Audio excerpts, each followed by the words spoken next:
Qu'est-ce que ça veut dire pour les étudiants et étudiantes et leurs familles? C'est plus d'endettement, plus de dettes. Dans un contexte où les ménages canadiens n'ont jamais été aussi endettés, à 153% de ratio de leurs revenus, est-ce que c'est le temps d'endetter davantage les gens? Pas du tout. Alors il faut dire non à l'endettement.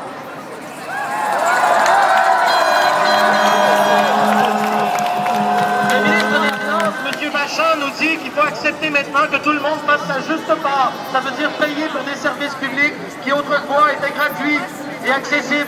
Maintenant, tout le monde doit payer. Pas seulement les étudiants et étudiantes, nous dit-il, mais toute la population doit se serrer la ceinture parce qu'on ne veut plus taxer les corporations et qu'on ne veut plus taxer les riches. Il appelle ça la révolution culturelle. Je pense que M. Vachon doit reculer, sinon il va avoir, comme aujourd'hui, une belle petite révolution étudiante entre les mains.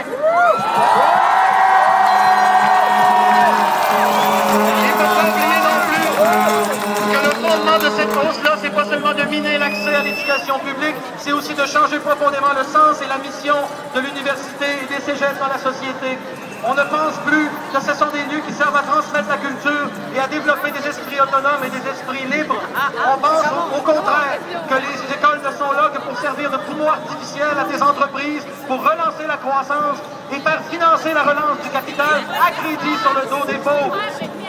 Il s'agit d'un détournement et d'une grave dépossession pour le peuple du Québec qui s'est battu pour avoir un système d'éducation accessible sur tout son territoire. Et je ne pense pas que ni les étudiants et étudiantes, ni les familles vont laisser partir ce système d'éducation sans se battre.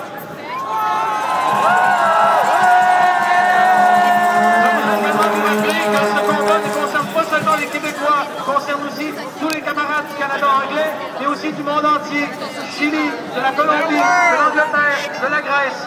Il y a partout dans le monde un combat des peuples pour se réapproprier leurs écoles, leurs universités, leurs cégeps, leur culture et leur esprit universel.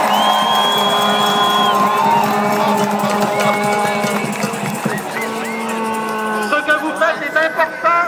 C'est vous qui êtes en train de sauver le Québec de demain et en solidarité avec tous les peuples du monde pour dire qu'être humain, ce n'est pas être éduqué seulement pour la puissance de l'argent, c'est d'abord être éduqué pour prendre soin du monde et l'habiter généreusement avec les autres peuples. Merci, bonne lutte à vous.